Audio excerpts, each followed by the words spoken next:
Hello, everyone. I'm Pauline Ploquin. Nicely done, Jed. Thank you. And I am the CEO at StruckAxiom. I'm here to talk to you about collaboration. So collaboration, yeah. I thought I'd start with a story of collaboration. I think stories help us reconnect with perhaps a deeper side of ourselves. It helps us find commonality with our forebearers. So I thought I would share with you a story of collaboration. And as I'm telling you the story, please pay attention to the part of the story that you feel are connecting with you, or the part of the story that you feel are kind of like, I don't really feel like, listening to that part of the story. And usually that's a way of knowing when it's time to work on that portion of your journey with collaboration. So my journey, my story, starts in Gascogne in France in the 17th century. And we have a young man, a young hero, whose family is noble but has fallen on hard times. They're destitute. And this young man is an incredible swordsman, incredible.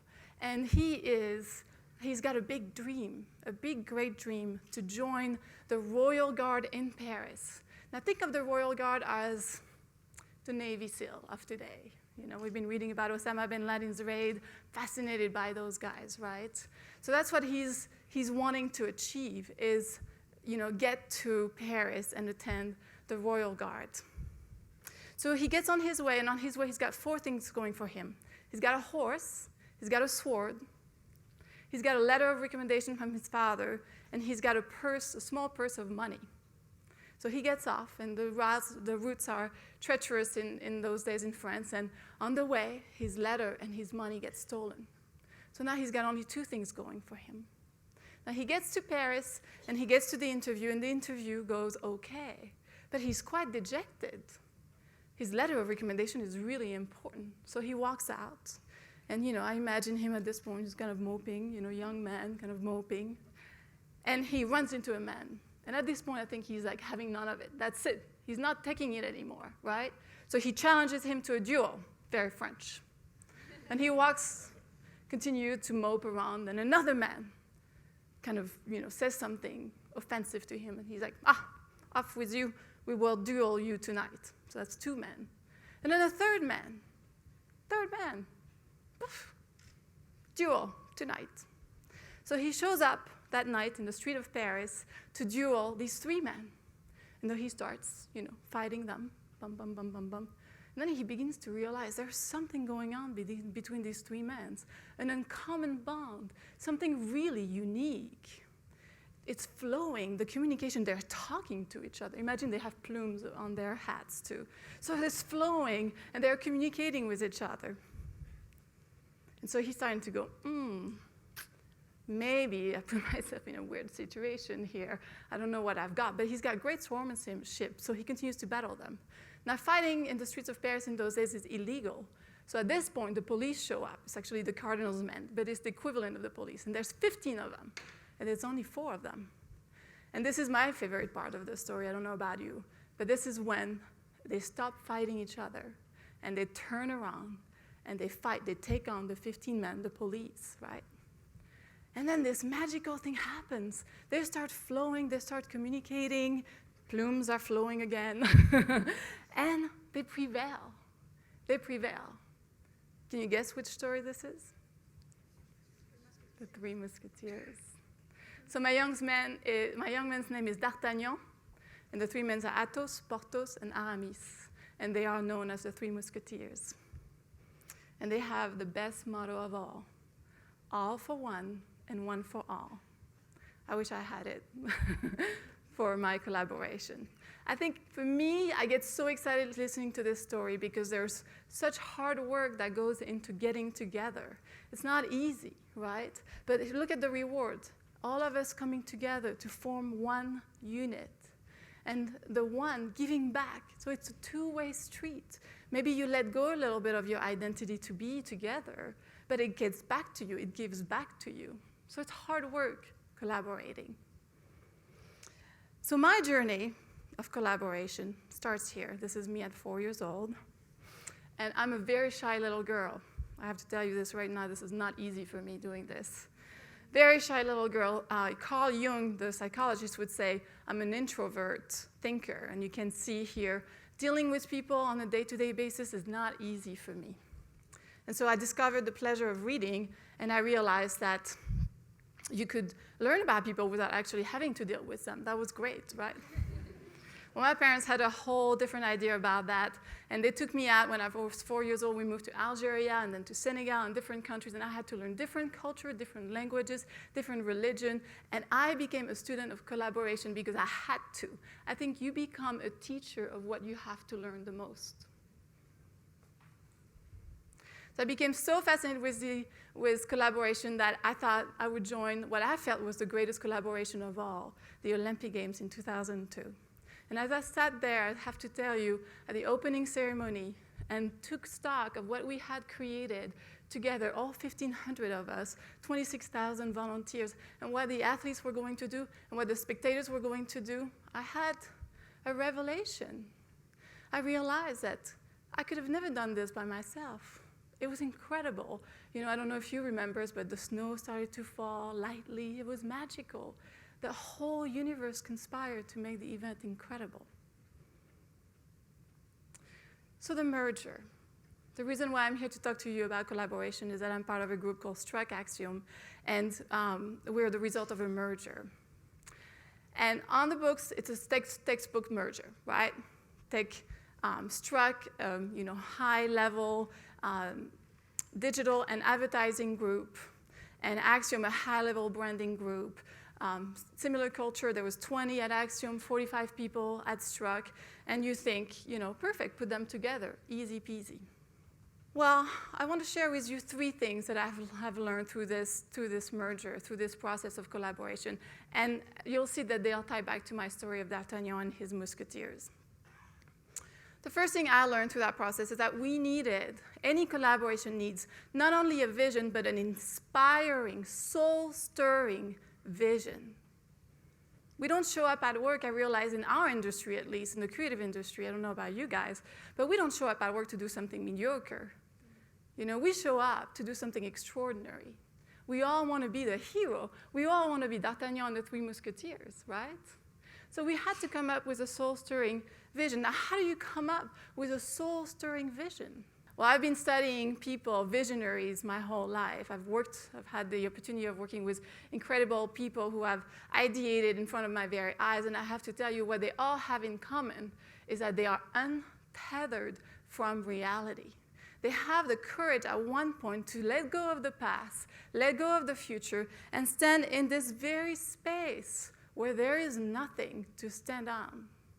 There is just a blank canvas. I watched Brent Watts come through our studio. We've got all these boards in our studio, and we go through ideation and ideation phases. We've got a lot of pieces of work up, and it's a thing of beauty. And Brent will come through the studio and just wipe out everything. And I'm like, can't we just enjoy for a minute? No, he is done. He wants to start over. So an untethered ability to be untethered, and cherish the people in your team who they may not always be easy. Some of them are narcissists, in fact. So they're not easy to work with, but cherish their visions, cherish their ability to vision. So did we come up with this vision on our own? Did we have just one guy? No, it is a collaborative process. We had a leadership team. And what I want to say is what happened with the vision is somebody has an idea, and this is a sketch, for instance, of a restaurant that we did for TCBY. But then what happens is that there's a prototyping process right after that. And this is where people start coming and putting flesh and bone and color and building the vision and making it more and more real to the point where you actually can see it. Even the non-visionaries can see it. And here is the final product. So that's number one, that first thing that I learned. And for me, I have to tell you, I knew we had a vision when my CEO, Dan Connor, came to me and told me, I want to be Small Agency of the Year. And I was like, what are you talking about? We can't even agree that we're an agency. Everyone was debating, are we an agency, are we not an agency? What are you talking about? But I knew in my belly that it was right because it was achievable, but it was going to be hard to achieve. Now, the next step after our vision was this. How do you get people to collaborate? That's the real question, right? Now, I've done a lot of transformational work on my own personally, and it's always my question at work, how do we go through this process? And what I want to propose to you is 3 things that we've learned. We went through a process of heuristics, we went through a process of building trust with each other, and we went through a process of quick conflict. So heuristics. I love foreign word, it's a Greek word. So always people are so excited. They're like, what is that? It's a lot more glamorous than saying, well, we're going to look at our biases and our prejudices, and we're going to work through them together. So biases and prejudices, how do we all get to the point where we realize, well, if you're a designer, you have a certain point of view, and if you're a developer, you have a certain point of view, and if you're a strategist, you have a different point of view, and if you're an illustrator, you have a different point of view, or a writer. So how do we all come to the table respecting and understanding where we come from? We went through an exercise that was based on the Challenger. I don't know if you remember the Challenger that exploded. And we were given all the facts of the Challenger, except we weren't told that it was about the Challenger. We were told that it was about car racing, and we were asked one simple question: would you race? And I kid you not, out of 13 people who did this exercise in our organization, only 1 decided not to race. Only 1 decided not to send people to their death, metaphorically speaking. Why is that? Because all of us just went straight to our guts, our feeling. You know, we didn't want to read the facts. Well, let's admit that as leaders, that perhaps we have a bias in the way we make our decisions, so maybe we want to bring on people who will have a different bias, a different ability. So I want to propose to you that perhaps we're not only situational leaders, but perhaps we can be transformational leaders, leaders who look at ourselves and our team as the whole people who want to grow into heroes, into complete people. Carl Jung, this is a Carl Jung actually concept, but he talks about this. We can be complete people, and that is our role here. The second thing that I want to talk to you about is about building trust. These are my lovely coworkers. It warms me up to look at them. But the hardworking part is some of these people I've worked with for 10 years because of the merger, and some of these people I just got to know. So how do we build trust? Well, we did another case study based on a true story, and this is a heart-wrenching story of 13 firefighters in the 50s who were dropped into a gully to fight. Now, they were volunteer, they had never worked with each other, and lo and behold, they did not talk. They did have a leader, appointed leader, but they did not talk to each other. And so they went in this gully and had a vague plan to fight these fires. And then so they started to go. And then unfortunately for them, conditions changed. And the fire started to go at them. And you know, at this point, imagine, like, all hell breaks loose. You run for the hill. You go above the line, right? So they're all running like crazy. And then their leader goes, hold on. And he starts a fire in front of him. And they're all like, who are you? Are you crazy? And he's like, come with me, come with me. He's yelling at them. And they all just disregarded him. Now he was creating a safe space. 10 of them died. Burned to death.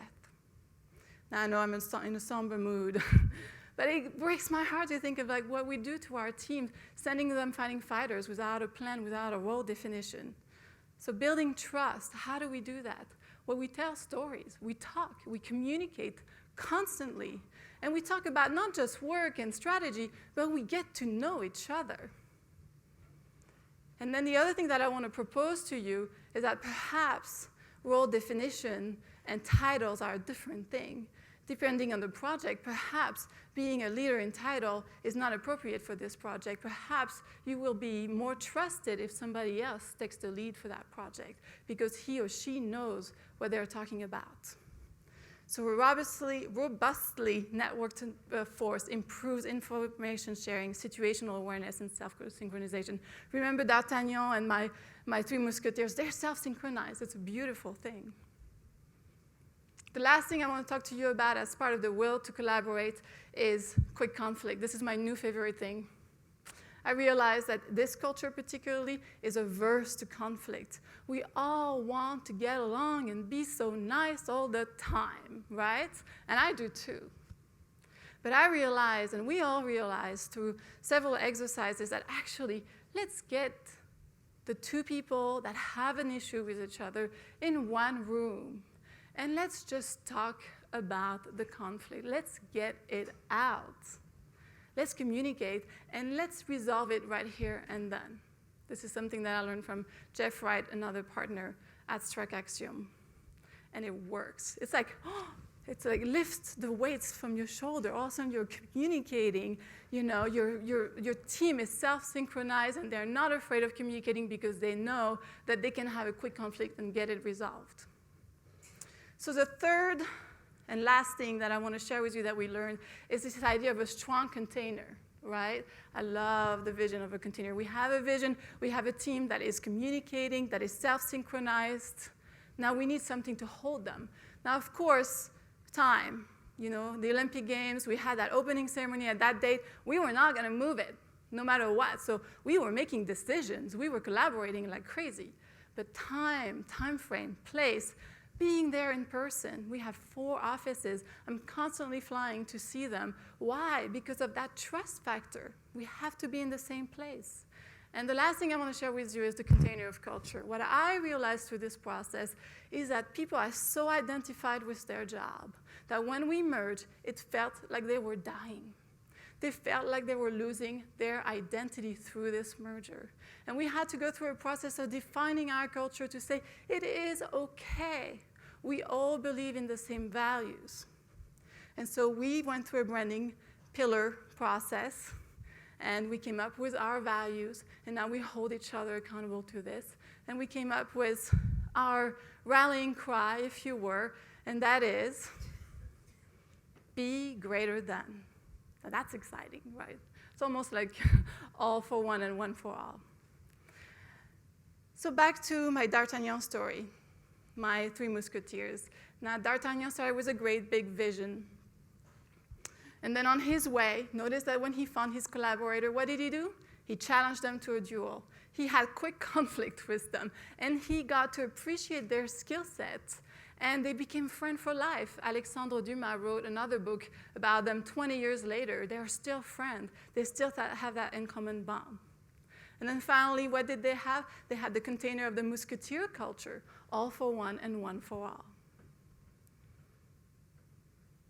So the last thing I want to share about a well-networked team that has a great vision or a great visionary to lead them, and that has the container of culture, is that we can go through anything. At the Olympics, when 9/11 came, we all were crushed.